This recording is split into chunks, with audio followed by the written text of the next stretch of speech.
Dans la télé d'ici ce soir, on va se projeter un peu sur l'avenir. On va essayer de mener une réflexion. Comment une ville devrait se construire? On ne va pas se cantonner qu'à Abidjan, on va en fait aller un peu plus loin, donc s'étendre à l'ensemble de la Côte d'Ivoire avec le président de l'Ordre des urbanistes de Côte d'Ivoire, Stéphane Baou, qui répond ce soir à l'invitation de la télé d'ici. Et puis évidemment, actualité oblige, on en parlera en tout cas brièvement des inondations qui ont cours en ce moment sur le district d'Abidjan. Pour le volet artistique sur la scène de la télé d'ici, tapis rouge pour un jeune talent, c'est Mula, qui a suscité une véritable motion sur les réseaux sociaux avec notamment des reprises admirables de titres connus. Eh bien, ce soir, elle nous fera montre de son talent vocal. La télé d'ici, l'essentiel de ce que vous êtes en droit de savoir ici. Bonsoir, bienvenue.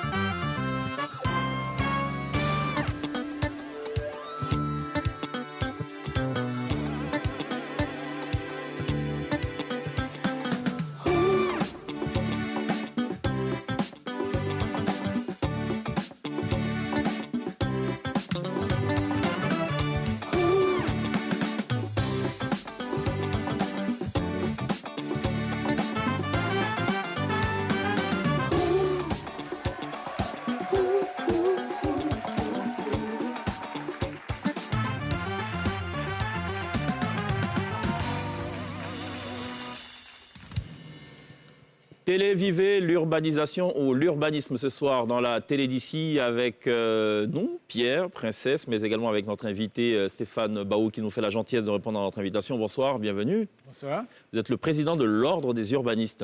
C'est un ordre qui existe depuis combien de temps? L'ordre a été créé en 1994. D'accord, ça date quand même. Hein? Oui. Voilà, c'est pas une jeune affaire.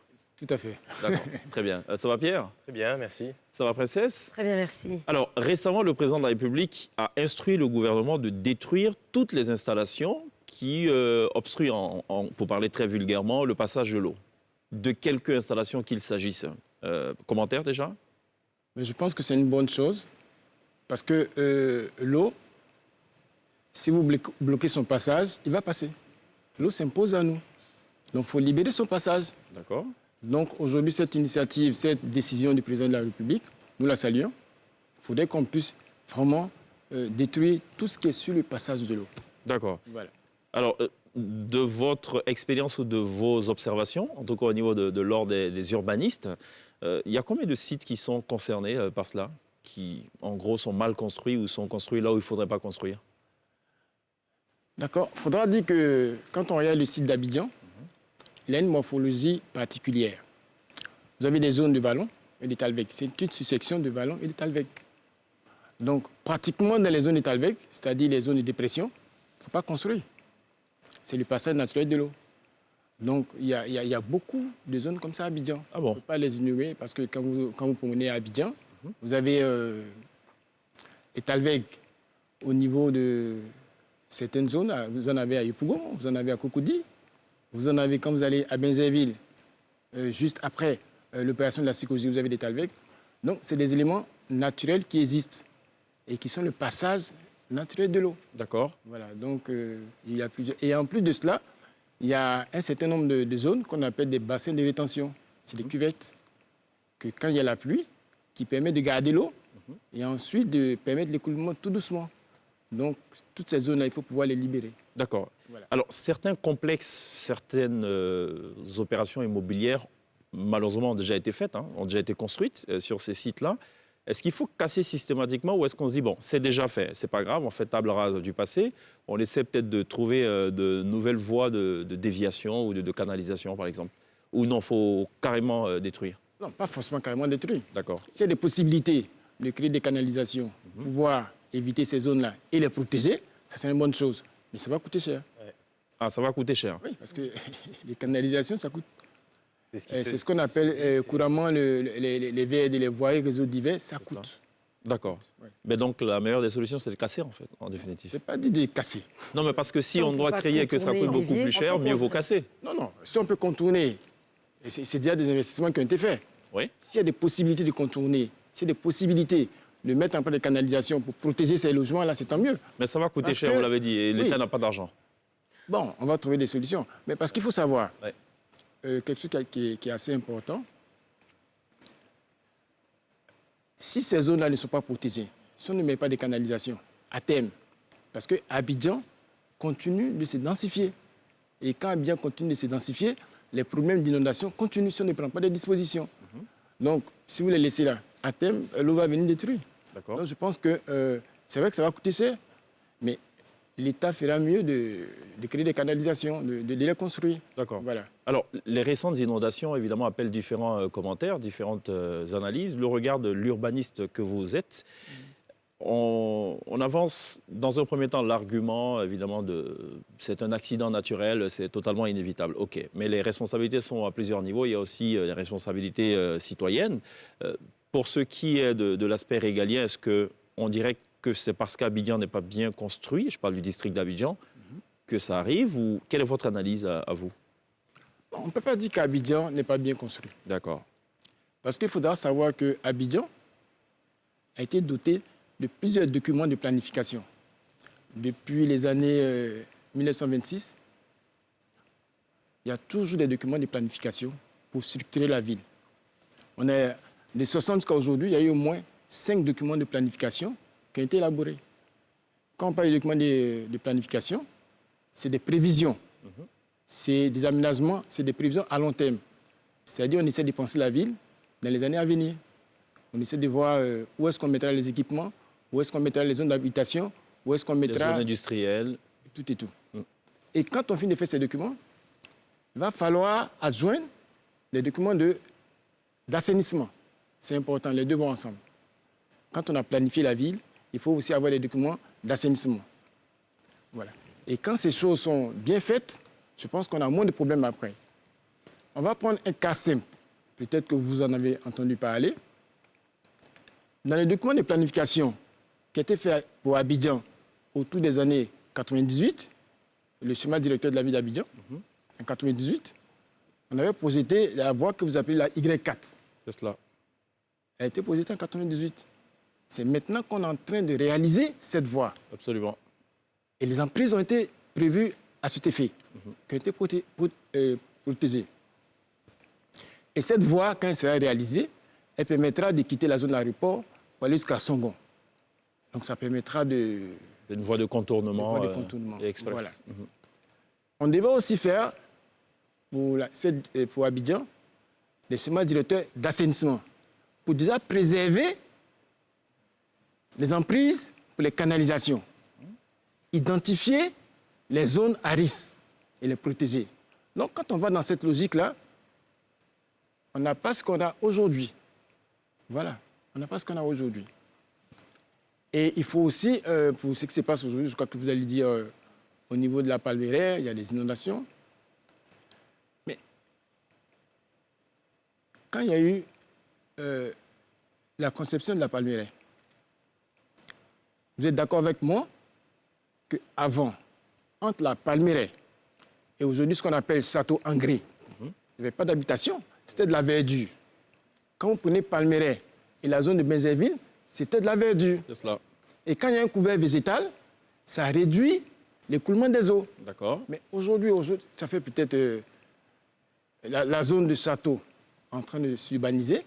Il n'y a plus de place. Il n'y a plus de couvert végétal. Ouais. Donc quand il y a moins de couvert végétal, ça veut dire que les eaux de ruissellement ne sont pas ralenties. Oui, mais est-ce que, dans une vision prospective, on a pensé à créer des canalisations en fonction de cette urbanisation-là? Je pense. On savait quand même qu'on allait balayer la verdure et qu'on allait installer donc des habitations. Est-ce qu'en fonction de ça, on a prévu justement ces VRD dont vous parliez? Oui, c'est ce qui devait se faire. Ça ne s'est pas fait? On devait prévoir des zones de canalisation. Mais c'est fait ou c'est pas fait? Je pense, parce que je ne peux pas vous répondre, parce que moi je suis urbaniste. Oui. Ça, c'est du ressort des gens qui sont spécialistes en assainissement. D'accord, ok. Voilà. Vous n'avez pas la réponse à cela. Pierre? Alors, certains disent que le président Houphouët-Boigny, dans sa conception de la ville d'Abidjan, avait une réelle vision et que cette vision-là n'est plus partagée ou n'a pas été partagée par ceux qui sont venus ensuite. Est-ce que c'est votre avis aussi? Qu'il n'y a pas ce réel intérêt pour l'urbanisation? L'urbanisme, pardon. Non, je ne pense pas. Je pense que la vision qu'avait le président Houphouët-Boigny de la ville d'Abidjan, il y a une suite, il y a une continuité. Et même dans cette vision, il y a celle du transfert même de la capitale à Yamoussoukro, qui a été continué par tous ceux qui sont venus après lui. Continuer. Non. Peut-être que vous êtes À leur rythme. vous êtes dubitatif, mais je crois qu'il faut prendre les choses dans leur contexte. La période de Fouboigny, c'était un peu marqué par une période de miracle ivoirien. On parlait de croissance de la Côte d'Ivoire. La Côte d'Ivoire était prise en exemple parce qu'on avait les moyens financiers. Et on avait quand même une population relativement moins importante que maintenant. Mais l'après, il y a eu la crise, les crises de 80, crise économique. Et puis il y a eu la population qui a commencé à augmenter. Donc, ceux qui sont venus après, ils ont leur vision. Ils ont essayé de continuer ce que Fouboigny a fait. Voilà, donc on ne peut pas dire que Oufou avait une vision et tous ceux qui sont venus après n'ont pas eu de vision. Si, chacun avait sa vision, mais dans un contexte bien déterminé. Voilà, parce que quand on analyse les choses, il faut les prendre chaque chose dans son contexte. Il faut les actualiser. Voilà, il faut les prendre dans le contexte. Voilà. Alors, dans ce que vous dites, il y a un facteur qui ressort, et bien c'est la surpopulation d'Abidjan. Est-ce que vous diriez que ce phénomène-là n'a pas été pris en compte? Pourquoi on se retrouve aujourd'hui avec autant d'habitants dans cette ville, alors qu'on pourrait trouver des solutions, peut-être aux alentours? D'accord. C'est une très belle question. Aujourd'hui, à Abidjan, on a au bas mot autour de 5 à 6 millions d'habitants.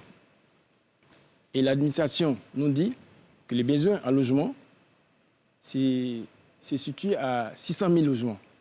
600 000 chaque année. On a des besoins de 600 000 logements. Et pour les 600 000 logements, si on passe sur un ratio de 50 logements à l'hectare, ça veut dire qu'on a besoin chaque année de 12 000 hectares. 12 000 hectares, c'est pratiquement 2 fois... Non, oui, 12 000 hectares, oui, merci. C'est 2 fois l'équivalent de la forêt du Banco. Quand on a besoin chaque année pour installer ces populations-là. Sur l'ensemble du territoire national, on est d'accord? Non, Abidjan. Ils ont dit 600 000 logements à Abidjan. Ah bon? Oui, entre 400 et 600 000 les besoins en logement. C'est chaud, ça. Oui, voilà. Donc, ça veut dire quoi? Ça veut dire qu'on a besoin pratiquement de 2 fois la forêt du Banco. Si on veut être, cartésien, dire on a besoin de ça. C'est ça. Mais je pense que les solutions existent. C'est vrai, les solutions existent. Il faut construire en hauteur. Déjà. Ça, c'est une des solutions. Mais une des solutions que je pense qui est la plus pertinente, et vous avez parlé tout à l'heure des visions, c'est en train de se faire, c'est de développer l'intérieur du pays. Vous voyez? C'est de développer l'intérieur du pays pour qu'on ait moins de pression sur la ville d'Abidjan. Quand on dit développer l'intérieur du pays, c'est quoi? Faire en sorte, et moi je dis comme ça, sur l'axe ouest, vous avez San Pedro, vous avez Daloa, vous avez Mans, vous avez Odiné. Il faut développer ces pôles-là. Aujourd'hui, on est en train de réaliser une université à San Pedro. Ça, c'est une bonne chose. Ça décongestionne Abidjan. À Daloa, il y a déjà une université. À Mans, c'est en train de se faire. Korogo. À Odiné, c'est en train de se faire. Ça, c'est l'axe ouest. Et vous mettez la même chose sur l'axe central et sur l'axe est. Il faut qu'on aille dans ce sens-là. D'accord. Faire en sorte qu'au niveau éducatif, qu'on puisse, au moins dans ces localités-là, puisse aller à l'école jusqu'à l'université. Faire en sorte qu'au niveau de la santé, que dans ces localités-là, qu'on ne soit pas amené à venir à Abidjan. Faire en sorte qu'au niveau des infrastructures, en termes d'Internet, d'eau, d'accès à l'eau, d'accès à l'électricité, que ces gens-là, que ces localités-là en soient pourvues pour nos populations. Il faut une déconcentration. Déconcentration, voilà. D'accord. Et même, ça c'est au niveau du développement de ces pôles. Maintenant, il y a un élément qui est important. En 1983, on avait souligné qu'on devait faire le transfert de la capitale. Il faut qu'elle soit effective. Moi, je pense, aujourd'hui, si le transfert est effectif, peut-être on aura 501 millions de personnes qui vont se déplacer sur Yamoussoukro. Parce que la présidence, la primature, les ministères, les ambassades, s'ils sont transférés à Yamoussoukro, il y a une population qui suit. C'est cela. Donc, on aura moins de pression sur Abidjan. Et quand on a moins de pression sur Abidjan, on peut gérer au mieux cette population-là. Au moins qu'on peut la maîtriser. Parce qu'il ne faut pas oublier que d'ici 2050, les 2 tiers des populations vivront en ville. Donc, il faut déjà penser à déjà décongestionner Abidjan et faire en sorte que nos localités à l'intérieur du pays soient des zones viables qui puissent être attractives. D'accord. Et je souligne que même sur le plan fiscal, il y a déjà des dispositions qui ont été prises, mais il faudra encore les pousser pour rendre ces localités attractives du point de vue économique. C'est un vœu que vous formez. Est-ce qu'on a une visibilité sur ces questions? Ces questions, ils sont en train de se traiter et se font. C'est en train de se faire. Ah bon, bon. Mais c'est aussi un vœu pour nous qu'il faut qu'on aille plus vite. D'accord. Voilà. Pour parler comme Pierre, on va à notre rythme. Enfin, chacun va à son rythme. Ouais, mais il faut aller plus vite parce que... Ouais. Mais ça répond, la construction de villes comme Abidjan répond à un passé, j'ai envie de dire, colonial, avec une vision qui est développée pour développer ces villes-là, à cause notamment de points comme des ports ou des facilités d'installation. Est-ce que c'est plus difficile pour des villes qui répondent à ce format-là, avec une forte empreinte coloniale, de passer à autre chose, de décongestionner et de déléguer, je veux dire, des installations ailleurs? Je pense que c'est une question de volonté politique. C'est une question d'aménagement du territoire. Voilà. C'est vrai qu'on a hérité d'une ville coloniale. Il faut souligner qu'avant, la capitale de la Côte d'Ivoire, c'était Grand Bassam. Non, c'était d'abord Grand Bassam. Après, c'est passé à Bégerville. Aujourd'hui, c'est Abidjan. Voilà. Donc, je crois que c'est une question de volonté politique. Et je pense que notre premier président l'avait déjà assu cela quand il a dit qu'on transférait la capitale à Yamoussoukro. Et ça, c'est en 1983. Mais il faut le faire. Il faut le faire. Il ne faut pas qu'on reste dans les carcans de « Ah oui, ça, c'est la capitale coloniale ». Non, il faut le faire. Il faut le faire. On a du potentiel. Certains pays l'ont bien réussi quand même. Hein. Oui, certains pays, on créé de nouvelles villes carrément pour complètement décongestionner. Oui, c'est ça. Il ne faut pas chercher loin en Afrique occidentale. C'est ça. Donc, le secteur de l'urbanisme en Côte d'Ivoire est miné par deux problématiques majeures qui persistent. Donc, les quartiers précaires et la démographie galopante urbaine. Quels outils ou moyens font défaut pour expliquer ce statu quo? C'est-à-dire le fait qu'il y ait encore des quartiers précaires, je crois qu'on revient tous à la même chose. Pour moi, je dis aujourd'hui, quand on regarde Abidjan, c'est un peu une macrocéphalie. Tout est ici. L'attractivité est assez poussée, vous avez des activités, des industries, tout ça. Mais c'est ce qu'on disait tout à l'heure, quand on va commencer à décongestionner, on aura moins de pression et on aura assez d'espace pour loger tout le monde. Voilà. Les quartiers précaires, c'est lié aux activités. C'est lié aux activités. C'est-à-dire que généralement, les gens qui ont moins de moyens veulent être proches de leur lieu d'activité. Ce qui est normal. Ça, c'est une très bonne chose. Mais il faudrait qu'on prenne des dispositions pour pouvoir loger ces personnes-là. Voilà. Et je pense que dans les temps anciens, il y avait des dispositions qui étaient prises pour pouvoir loger ces personnes. Donc, le problème, il reste entier. Il faut essayer de le traiter. Il faut essayer de donner de nouveaux élans dans nos aménagements en faisant en sorte que les moins nantis ne soient pas mis à la périphérie, ils soient proches de leur lieu d'activité. Ça demande... Ou alors on les mettrait à la périphérie, mais on développerait dans ce cas donc, des moyens de transport accessibles, notamment le fameux projet du train humain d'Abidjan, qui est peut-être une réponse aussi, non, à cette problématique. Oui, c'est une réponse, mais même mieux. Elle répond aussi à un facteur de développement même de la Côte d'Ivoire. Parce que la Banque mondiale a remarqué que nous perdons 3 heures. Il y a un document de la Banque mondiale qui dit qu'on perd 3 heures de temps dans les embouteillages. 3 heures de temps dans les embouteillages. Et on dépense à peu près 4 milliards par jour, vous voyez, en termes de transport. Donc, ce que vous venez de dire, avec le développement du train humain, ça va essayer de résoudre ce genre de situation. Ça veut dire quoi? Ça veut dire que celui qui est à Yopougon peut facilement se déplacer avec le train humain, aller jusqu'à Benjerville. Celui qui est à Niamey peut facilement aller au sud. Voilà, donc on va résoudre le problème d'embouteillage, on va résoudre le problème de ces personnes qui ont peu de moyens, qui vont se déplacer de leurs habitations, qui sont loin des activités. Et ça résout beaucoup de choses. Voilà. Est-ce que Abidjan est bien construit? Je parle de district, hein, toujours, de votre point de vue. La réponse, elle est un peu nuancée. D'accord. Levons la nuance. Je veux dire, pendant un certain moment, Abidjan était construit sur la base des documents de planification. D'accord. Voilà. Et vous voyez, aujourd'hui, après, quand on parle des documents de planification, il faudrait bien que les gens comprennent. En premier lieu, on fait un plan directeur ou bien un schéma directeur de la ville. Ça donne les grandes orientations de comment est-ce que va se développer la ville.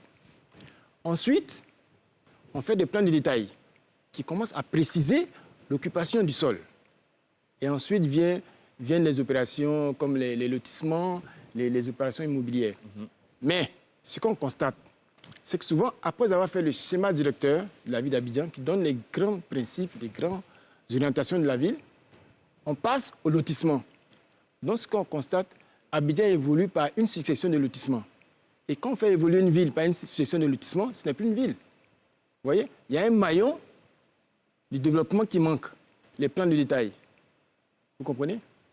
Ça, on le fait, tout le monde le fait, même dans votre budget. Quand vous gérez votre famille, vous avez un budget familial, vous dites les grandes dépenses, mais ensuite, vous commencez à donner des détails. Et au fur et à mesure, on ne passe pas aux grandes orientations à des petites choses comme des lotissements.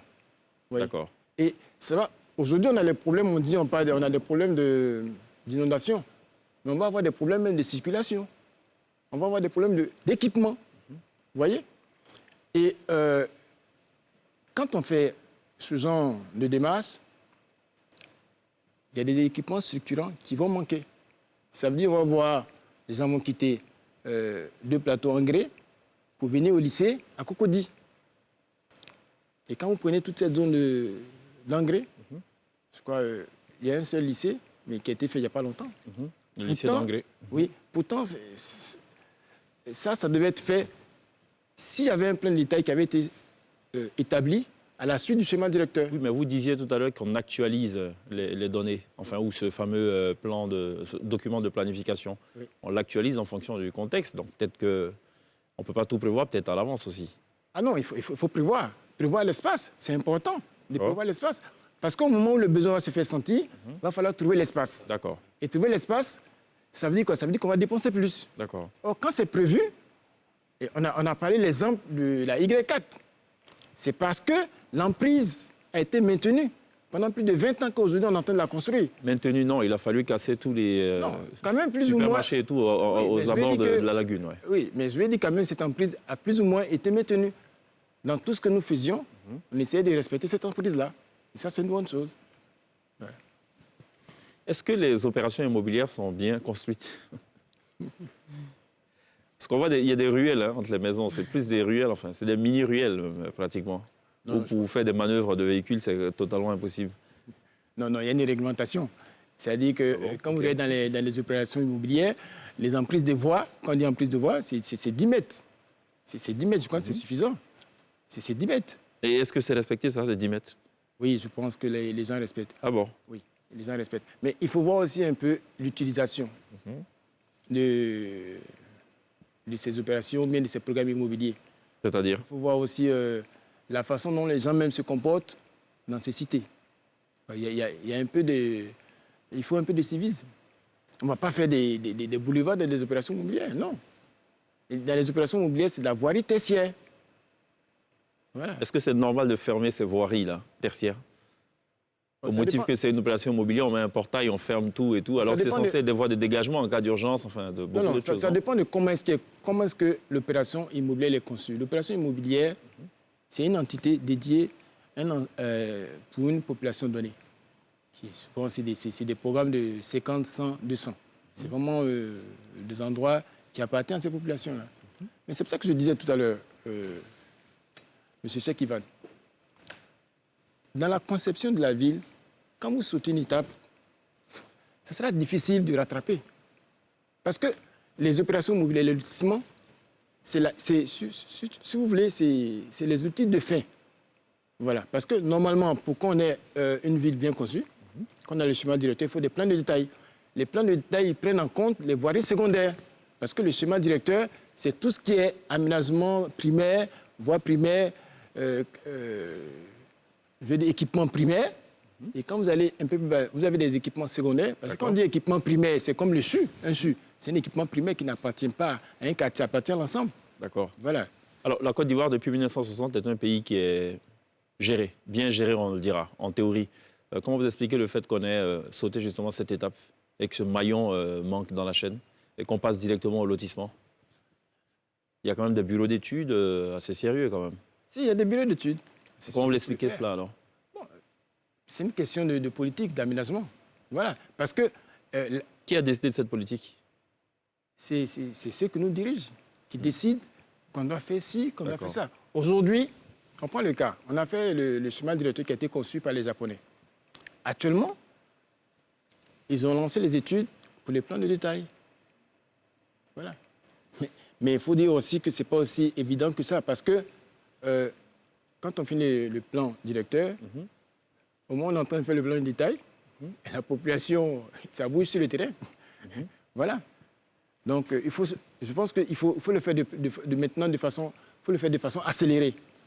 Il faut gagner du temps, parce que les prévisions, si vous les faites tardivement, après, ne collent pas à la réalité. Voilà, parce que le contexte, il évolue.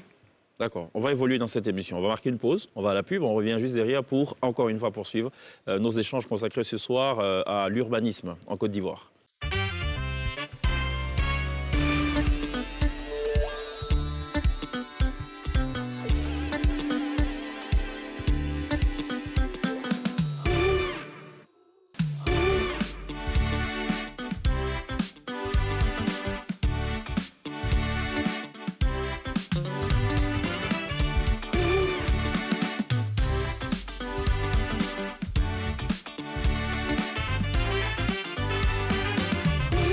Toujours très bien de nous rejoindre dans la télé d'ici tous les soirs sur NCI, la nouvelle chaîne ivoirienne de 18h40 jusqu'à 19h45. On aborde des questions qui vous intéressent forcément. Ce soir, on parle d'urbanisme. On essaie ensemble, avec notre invité Stéphane Baou, de penser un peu les villes de demain, à quoi elles devraient ressembler ces villes. À ce propos, Princesse, vous avez une question? Oui, donc on parle de plus en plus d'écologie dans les projets d'urbanisation. Est-ce que les urbanistes doivent justement faire une formation pour s'adapter aux techniques justement d'éco-développement afin de les intégrer dans les plans d'aménagement de la ville? Oui, ça, c'est une très bonne chose, parce que tous les métiers ne sont pas statiques, ça évolue. Donc, je pense que les nouveaux, ce dont vous parlez, l'environnement, le développement durable, l'écologie, non, on doit se former. On doit se former pour être tous performants. Ça, il faut le faire. Donc, nous, on n'a pas de souci à cela. Voilà. Sinon, on sera dépassé par les événements. Voilà. Donc, pour être toujours d'attaque, pour pouvoir toujours répondre au développement de nos villes, il faut bien qu'on intègre ces nouveaux éléments. Voilà. Et même, on dira même plus, aujourd'hui, on a le Covid-19 qui est là. Il faut regarder toutes ces choses-là. Voilà. Vous voyez qu'aujourd'hui, pendant le Covid-19, on nous dit Abidjan est fermé. Et il avait posé la question, les villes de l'intérieur, comment est-ce qu'ils fonctionnent? Pourtant, ces villes-là sont très liées à Abidjan. Voilà, donc il faut toujours s'adapter. Donc on ne peut pas rester sur les méthodes anciennes, mais il faut évoluer. Vous parliez tout à l'heure justement de quelques stratégies pour désengorger Abidjan. On prévoit à peu près 10 millions de personnes habitant Abidjan en 2050. Est-ce qu'il y a d'autres stratégies mises en place? Mis à part le fait de développer de nouveaux pôles d'activité dans d'autres villes. Bon, ça, c'était une des solutions. C'est une des solutions. C'était une des solutions. Et par rapport au fait qu'aujourd'hui, dans quelques années, Abidjan va atteindre 10 millions d'habitants, il faut repenser même comment se font les choses à Abidjan. Aujourd'hui, vous constatez qu'on est en train de s'étaler. Abidjan est en train de s'étaler véritablement. Et quand on dit étalement, ça veut dire problème de transport. Ça veut dire problème d'assainissement. Ça veut dire problème d'eau potable. Ça veut dire problème même de gestion des déchets. Donc, ça veut dire quoi? Ça veut dire qu'aujourd'hui, il faudra repenser le développement d'Abidjan. Il faudra commencer à construire en hauteur. En hauteur. Amener les Ivoiriens à comprendre qu'on ne va pas passer tout le temps à nous étendre. Construire en hauteur partout, ou est-ce qu'il faut des zones spécifiques? Oui, il faut des zones spécifiques.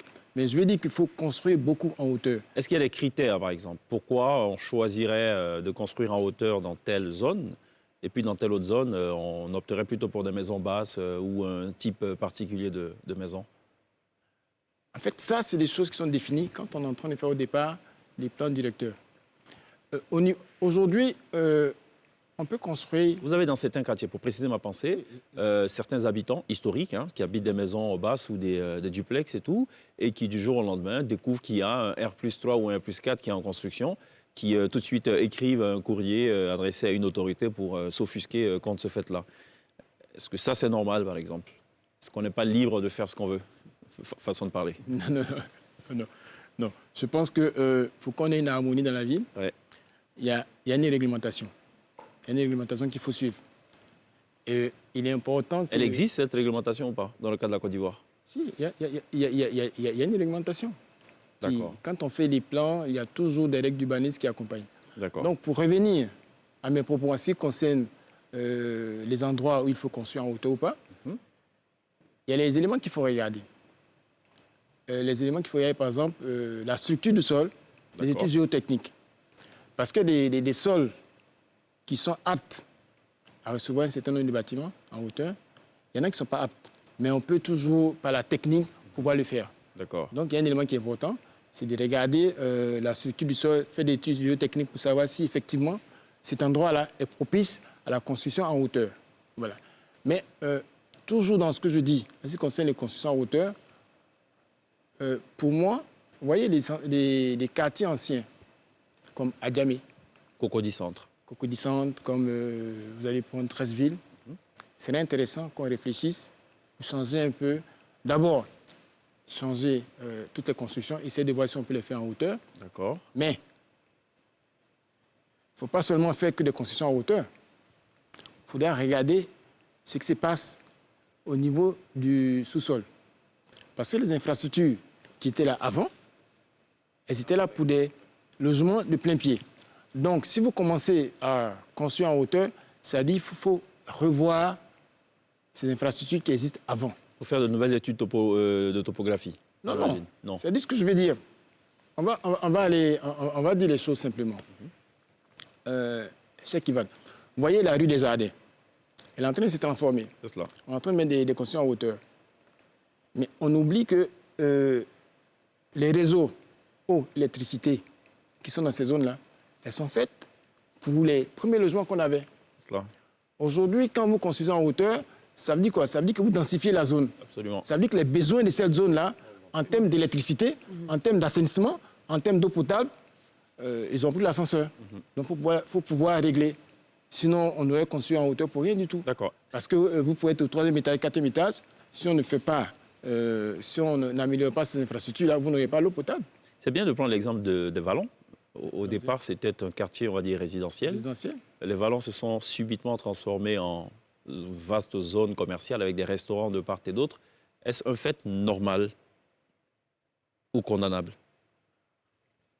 Je pense qu'on ne doit pas condamner. D'accord. Parce que l'évolution d'une ville, c'est cela. OK. Et les mutations se font. Vous voyez qu'aujourd'hui, avant, le centre des activités, le centre des affaires, c'était le plateau. Aujourd'hui, on commence à avoir des activités à Cocody, en zone 4. Voilà, ça évolue. Donc, il faut pouvoir prendre en compte ces éléments-là. Et quand vous habitez une cité où il n'y a peut-être pas de maquis ou de terrasse, et soudainement, 5 ans après, chaque propriétaire, je ne sais pas, enfin, crée une activité accessoire où ça devient une petite buvette et tout. Donc, la nuit, ça se transforme en maquis un peu partout. Donc, une nouvelle rue de maquis. Ça, c'est normal aussi ou... Non. Ça, je le condamne fermement. Ah ben pourquoi vous condamnez? Non. C'est du business aussi. Non. C'est pas la même chose. Ah, d'accord, expliquez-nous. C'est pas la même chose. Quand on fait, par exemple, une opération immobilière, il y a des règles. Il y a un cahier des charges. On vous dit ce qu'il faut faire, ce qu'il ne faut pas faire. Donc, vous n'allez pas, du jour au lendemain, créer un maquis. Non, ça, c'est pas possible. Ça, c'est pas possible. Non. C'est pour ça que je demandais est-ce que ça existe, ces documents-là. Les cahiers des charges? Oui, les cahiers des charges. Mais si, D'accord. quand on fait un programme, les cahiers des charges existent. Mais souvent... On ne les respecte pas. Oui, on parle d'incivisme. Oui. Voilà. Quand on parle de construction de villes du futur, on est en train de parler justement du développement des villes de l'intérieur. On parle d'Abidjan comme une ville qui est assez élitiste, où énormément de choses coûtent cher et donc les populations les moins nanties vont aux abords. Comment on construit aujourd'hui? On ne reproduit pas ce modèle-là justement à l'intérieur du pays. Qu'est-ce qu'il faut faire pour que les autres villes qu'on développe ne soit pas dans le même schéma? Ok, très belle question. D'abord, on va faire un peu d'histoire. Je pense que depuis, et souvent, vous le dites tout le temps, Houphouët-Boigny, il a pensé, nos villes, il a pensé, mais même les villes de l'intérieur, il les a pensées. Vous vous rappelez très bien que de 67 jusqu'à 79, il y avait des fêtes tournantes. C'est cela. On avait Daloa, Korogo, Odiné. Mhm. Et pendant ces fêtes-là, C'était l'occasion de développer ces villes. voilà, il y avait un plan d'urbanisme qui était fait. Et ensuite, on mettait en place un certain nombre d'infrastructures pour pouvoir développer ces villes. Donc déjà, il y a une façon de faire les choses. Je crois que à cause de la crise, ça s'est arrêté autour des années 80. Et de 80 jusqu'à maintenant, on n'a pas eu ce genre d'activité. Mais c'est en train de reprendre. C'est ce qu'on disait tantôt. Aujourd'hui, on est en train de créer les universités. Ça, c'est des bonnes choses. C'est un peu dans ce sens-là. Donc, pour ne pas qu'on ait les mêmes problèmes qu'à Abidjan, à l'intérieur du pays, pour l'instant, il y a moins de pression en tant que tel. Il serait important qu'on puisse doter nos villes d'intérieur de plans directeurs d'urbanisme. C'est quelque chose qui s'est fait. Je pense qu'en 2016, on a doté pratiquement tous nos chefs-lieux de région de plans d'urbanisme. Il faut le continuer. Parce qu'on ne peut pas faire un développement sans boussole. Ces plans sont des boussoles. D'accord? Et en utilisant ces plans, on peut voir leurs insuffisances et les corriger. Mais quand il n'y en a pas du tout, c'est un problème. C'est un problème énorme. Quand il n'y en a pas du tout, c'est un problème énorme. Donc je pense que ça, c'est déjà un des premiers pas qu'il faut faire. Doter ces plans et faire en sorte que ce soit des boussoles pour nos villes de l'intérieur. C'est un premier axe. Toujours dans ce développement-là, il va falloir qu'on rende nos entités de l'intérieur du pays autonomes. Il faut décentraliser. Donc il faut donner les pouvoirs aux collectivités territoriales. Et c'est important parce qu'ils sont près des populations, ils connaissent les populations, ils peuvent mieux gérer leurs entités. Il ne faudrait pas qu'on ait toutes des décisions qui viennent d'Abidjan. Et ça, c'est important. Et on pourra avoir quand même, rendre ces zones-là attractives et résoudre les problèmes qu'on a à Abidjan. Voilà. Alors, une question pour tout le monde. Est-ce que vous avez le sentiment aujourd'hui que vos villes vous ressemblent ou est-ce qu'on a plutôt un modèle occidental qui continue d'être calqué? Et est-ce qu'il faut justement que ces villes de demain intègrent, j'ai pas envie de dire une culture ivoirienne, il y a tellement de réalités ethniques et régionales, mais comment on construit des villes qui ressemblent à l'habitant, au local? OK. Des villes originales. D'accord. Ça fait deux questions. En ce qui concerne les réalités sur place, vous savez, quand on est en train de faire les plans, il y a des enquêtes qui se font, sociologiques, pour comprendre un peu les us et les coutumes des populations locales. Voyez-vous, prenons le cas, par exemple, des équipements comme un cimetière. Il n'est pas... Il faut qu'il soit original aussi. Non, pas original. Son emplacement... Ça peut l'être, mais bon, allez-y.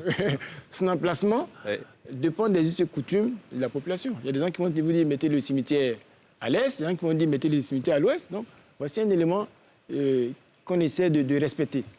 Voilà. Les gens ont une vision des choses, il faudra échanger avec eux et essayer de concevoir leur ville. Vous savez, la conception d'une ville, on peut la rapprocher, c'est pour faire un parallèle, de la conception des maisons. Cheikh Ivan, vous, quand vous voulez concevoir votre maison, vous dites ce que vous voulez.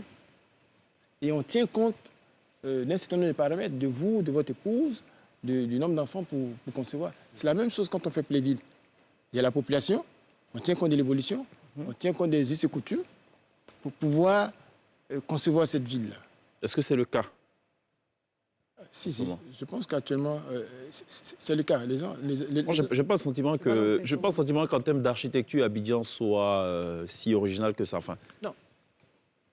Bon, la construction, oui, ça ressemble un peu à Manhattan, l'occupation, c'est bien beau. Mais quand on regarde l'architecture des bâtiments avec des carreaux, parfois un peu criards et tout, je n'ai pas le sentiment que ça obéisse à une stratégie pensée en amont, quoi. Oui, c'est ça la question, de se dire, en fait, est-ce qu'on parle d'Abidjan ou est-ce qu'on parle du petit Paris, du petit Manhattan?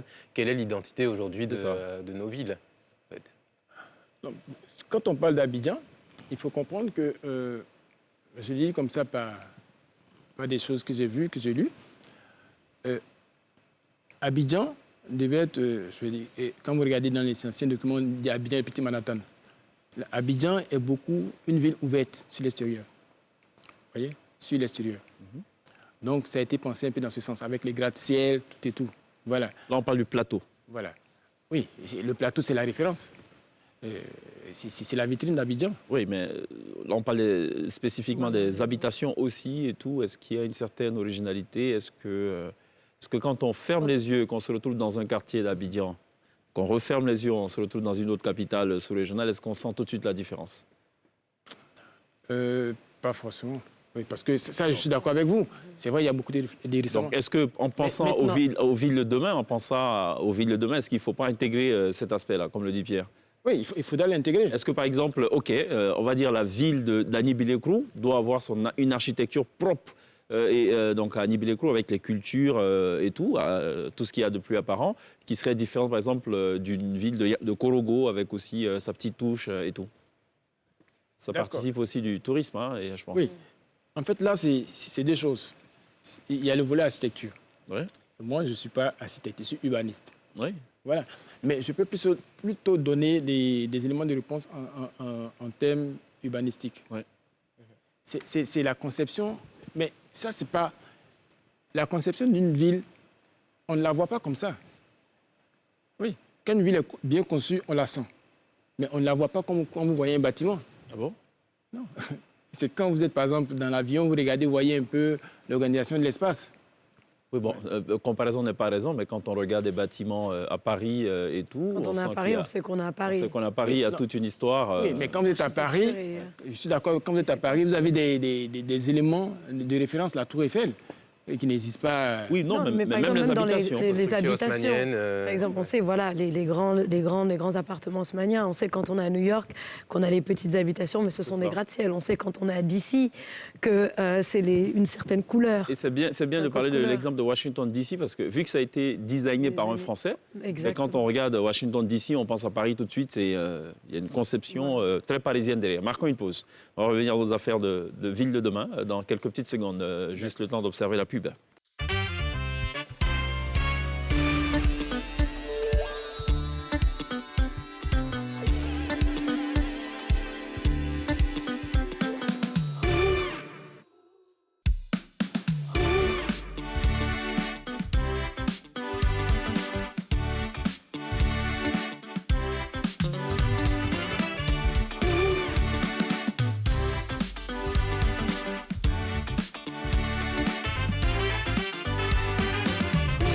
Télévivez la Côte d'Ivoire tous les soirs dans la télé d'ici sur NCI du lundi au vendredi à partir de 18h40. On est toujours en compagnie de Stéphane Baou qui est le président de l'Ordre des urbanistes de Côte d'Ivoire. Avec lui, on essaie un peu de penser les villes de demain, en tout cas en Côte d'Ivoire. On ne se limite pas qu'à Abidjan. Hein.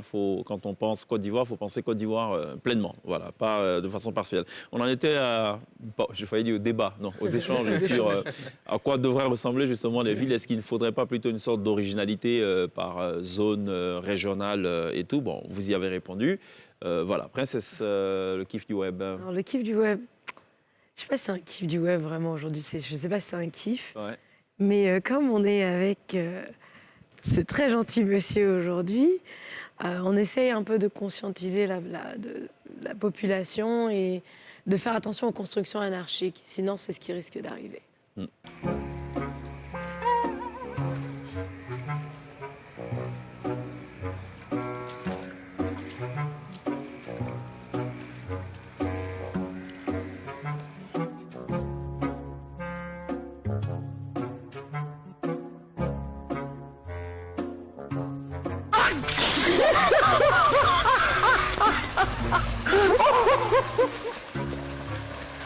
On ne peut pas s'empêcher de penser à ce qu'a dit Adama Daiko. Hein. Il dit qu'il faut imposer la natation, à dès le l'école. primaire. Voilà. Comme ça, ça règle le problème de l'inondation. Chacun saura se défendre. Quoi. Bon, d'accord, Pierre, vous aviez une question par rapport à la question de l'originalité toujours? La question de l'originalité, on en parlait, oui. Est-ce qu'il faut tout simplement que nos villes arrivent à se différencier? Est-ce que les gens, la population est à l'aise dans les villes dans lesquelles nous sommes? Est-ce qu'elle s'identifie aux villes actuelles? Et est-ce qu'il ne faut pas intégrer un volet peut-être un peu plus culturel dans les constructions? On est une population, un pays agricole. Est-ce qu'aujourd'hui, dans nos villes, il y a ce mélange-là entre la terre agricole et le modèle urbain? Est-ce qu'on le sent vraiment? Alors, vous disiez tantôt que vous êtes urbaniste et non architecte. Non, architecte. Mais est-ce que c'est dans vos cordes, par exemple? Non, en fait, dans la conception de nos villes, il y a ce qu'on appelle un ensemble d'arsenal, de réglementation, qui permet de définir à terme ce que la ville doit devenir. En termes, par exemple, de hauteur, dans notre réglementation, on fixe les hauteurs des bâtiments. On fixe l'occupation du sol, ou comme on l'appelle dans notre jargon, le COS, le coefficient d'occupation du sol, ou le coefficient d'emprise au sol. Donc, tous ces éléments-là sont dits dans un ensemble de règlements. Et aussi, on fixe les emprises des voies, selon leur importance. Ça peut être des voies primaires, ça peut être des voies secondaires, ou ça peut être des voies tertiaires. On fixe aussi les emprises de tout ce qui est équipement. Donc, il y a un certain nombre de normes qui sont édictées pour permettre à la ville de se développer de façon cohérente. Parce qu'on ne doit pas faire n'importe quoi, n'importe où. D'accord. Pourquoi je dis cela? Si dans une zone donnée, on a fixé que les hauteurs maximales doivent atteindre R+1, ça veut dire quoi? Ça veut dire environ 7 mètres. On doit respecter cela. Il ne faudrait pas qu'à côté de ces logements de R+1, on vienne mettre des logements de grande hauteur qui ne sont pas dédiés. Parce que là, on a un problème parce qu'on viole l'intimité de nos voisins. Voilà. Et pour moi, il est important qu'on respecte ce genre de choses. Qu'aujourd'hui, on n'aille pas prendre des dérogations et faire des logements non indiqués sur des espaces donnés. D'accord. Voilà. Et ça permet de régler un certain nombre de choses. Il ne faut pas violer l'intimité des gens. Voilà. Je peux vous dire que des intimités, on en viole pas mal quand même, de plus en plus. Bon, il faut arrêter. Parce Et que... nous, dans la télé d'ici, on viole l'intimité d'une famille. C'est la famille Tompi. On va la visiter là maintenant. Ça parle de tontine. On regarde et on revient juste après. D'accord. Mes sœurs, santé.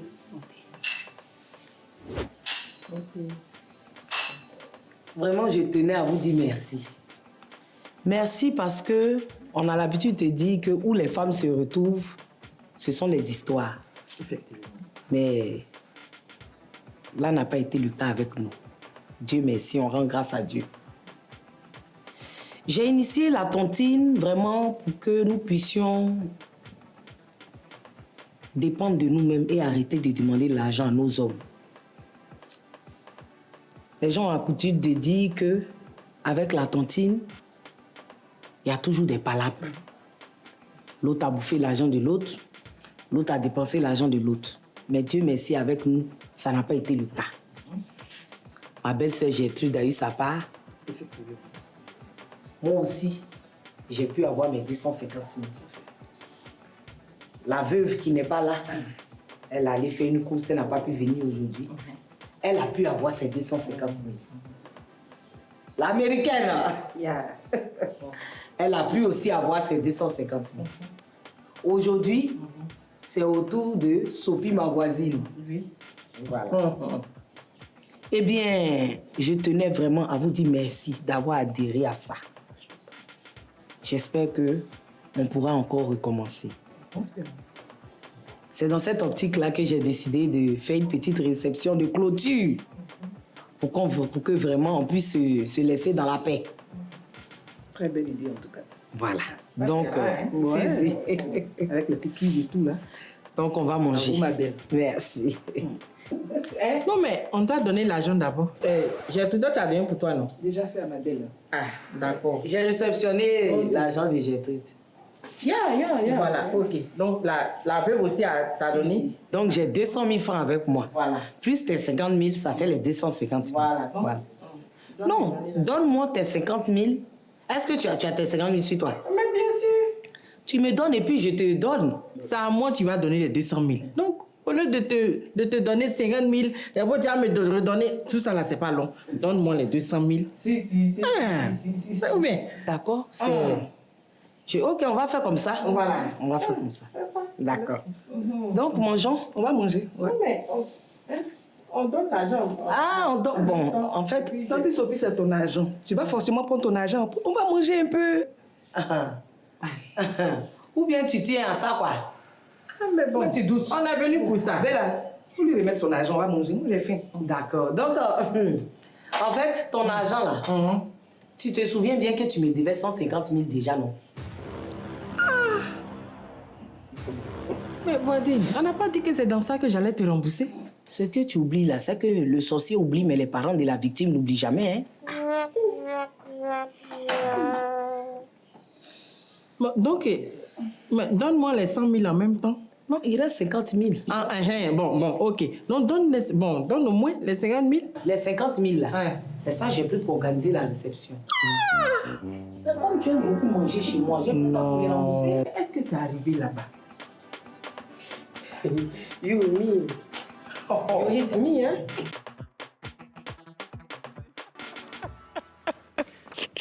Je pense que ce qu'elle a dit, l'américaine, elle a dit quoi? Il y a une chose que je remarque, c'est son rouge à rouge à lèvres. Excellent. Très bien, d'accord, ok. Alors Stéphane Baou, merci d'être passé par la télé d'ici. Je pense qu'on a fait quand même le tour de la question. On marque une pause. Juste derrière, on sera rejoint par une jeune artiste, Mula, qui nous offrira 2 prestations sur la scène de la télé d'ici.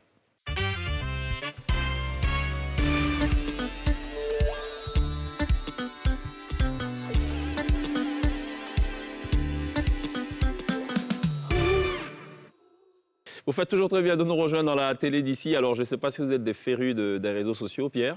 Toujours. Toujours. Oui. Princesse, bon, on elle sait. dort avec. Bon, ok. Stéphane, Baou, non? Un peu. Un peu, d'accord.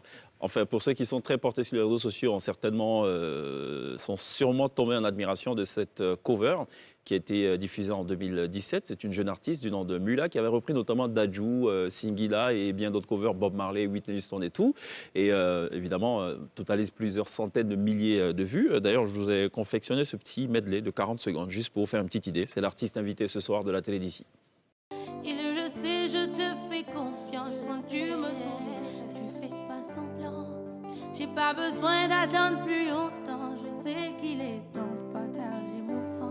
Je vais t'élever au rang de roi, au rang de roi, au rang de roi. Je vais t'élever au rang de roi, au rang de roi, au rang de roi. Toka tombola yango. Legale bangango na bimandenge nini.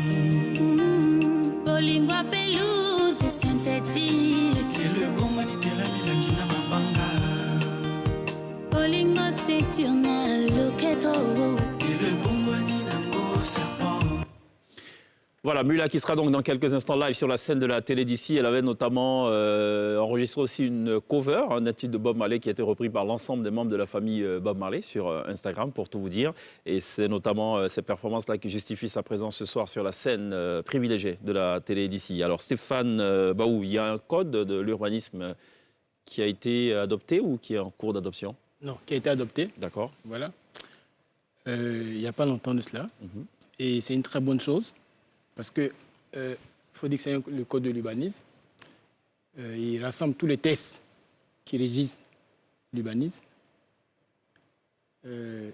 Il dit aussi tous les documents d'urbanisme qui doivent être élaborés.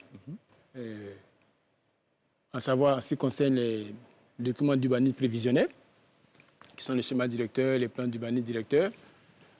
Et puis, tout ce qui est urbanisme opérationnel, lotissement, opération immobilière, et puis tout ce qui est urbanisme réglementaire. D'accord. Donc, il dit un peu le contenu de ces documents-là, et comment est-ce qu'on doit les élaborer, et les durées. D'accord. Et ce qui est intéressant, ce qui nous concerne, pour ce code, il indique qu'il est important que toutes les villes de Côte d'Ivoire disposent d'un document de planification et donne la durée. D'accord. Ça veut dire qu'actuellement, avec ce code, on est obligé d'actualiser un peu tous les documents qui vont régir l'évolution de nos villes d'intérieur. Par le passé, il n'y avait pas de code?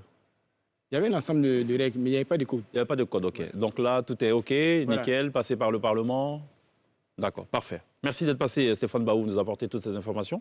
Ensemble, on s'est un peu projeté sur l'avenir et voir ce qu'il y a lieu de faire pour avoir donc de très belles villes. Merci à Pierre, merci à Princesse. On vous laisse donc en compagnie de Mula qui passait donc du stade de cover à la professionnalisation. Elle a à son actif notamment 2 singles, Ramba et Paradis, qu'elle nous offre justement de nous délecter ce soir sur la scène de la télévision. On se retrouve demain. D'ici là, take care. Mula, right now.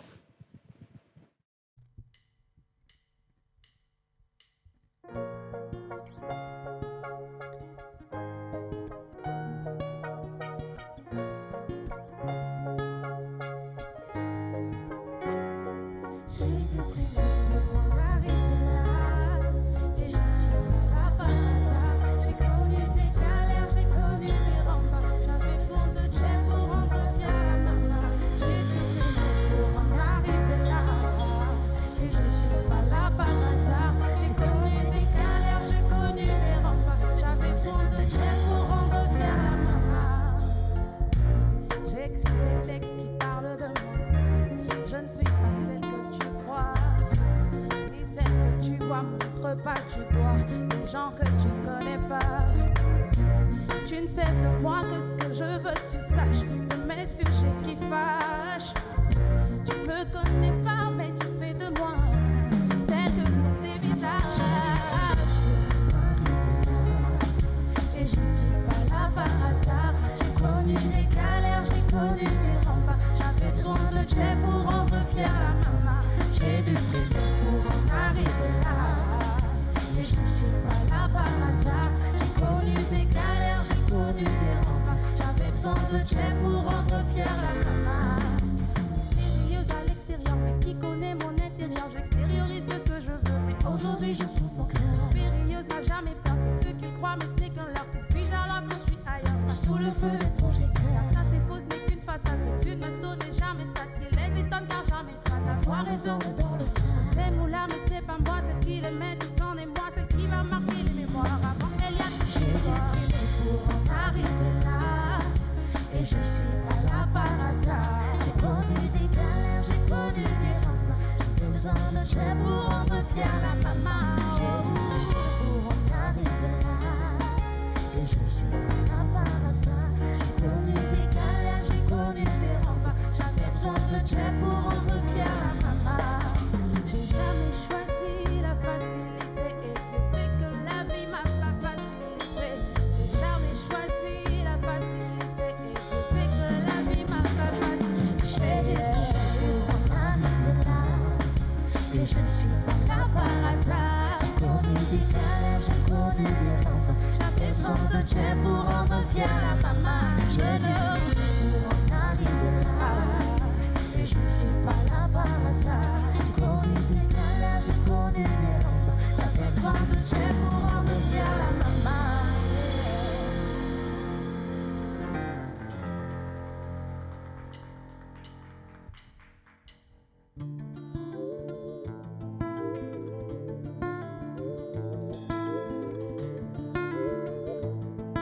Oulala, hey. Si tu as goûté, forcément tu vas rester. Tu seras collé serré si seulement tu as testé. As-tu le moral? Est-ce que tu es prêt? T'auras pas le choix, non, non, est-ce que tu le sais? Parce que c'est le paradis sur terre. Oh, le paradis sur terre. Avec moi c'est le paradis sur terre. Oula, c'est le paradis sur terre. Quand j'ai connu le gars, il jouait les Don Juan. Il faisait sa loi dans son domaine, pas de concurrent. Un vrai tombeur, les femmes, il les mettait facilement dans son lit. Il a trop de charme, irrésistible et son. Mais un bus va beau rouler, il fera pause à son terminus. Depuis qu'il m'a croisé, son John Yala est terminé. Il voulait juste et il allait fort. Mais le gars a pris tout, voilà qu'il est tombé fort. Parce que c'est le paradis sur terre. Oh, le paradis sur terre. Avec moi, c'est le paradis sur terre. Oula, c'est le paradis. De moi, il est devenu fou. Il a perdu la raison. J'ai imposé le mien. J'ai mélangé son réseau. Avec moi, il a migré sur le profil de l'amour durable. Il a souscrit au pass du plaisir incommensurable. Il a goûté, il est resté.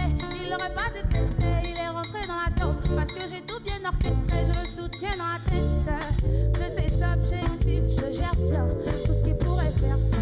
Si tu es à côté, forcément tu vas rester. Tu seras collé serré si seulement tu as testé. As-tu le moral? Est-ce que tu es prêt? T'auras pas le choix. Non, non, est-ce que tu le sais? Parce que c'est le paradis sur terre. Oh, le paradis sur terre. Avec moi, c'est le paradis sur terre. Oula, c'est le paradis sur terre. Parce que c'est le paradis sur terre. Oh, le paradis sur terre. Avec moi, c'est le paradis sur terre. Oula, c'est le paradis sur terre. Yeah.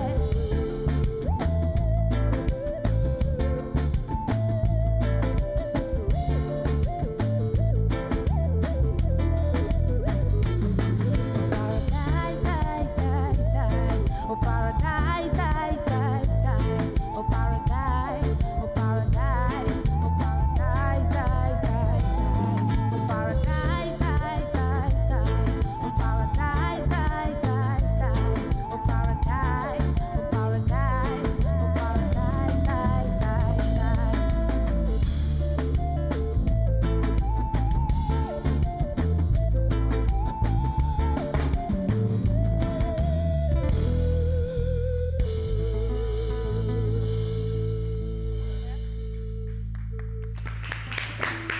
Mula, bravo, accompagné de la Tiben. Very good. Bravo.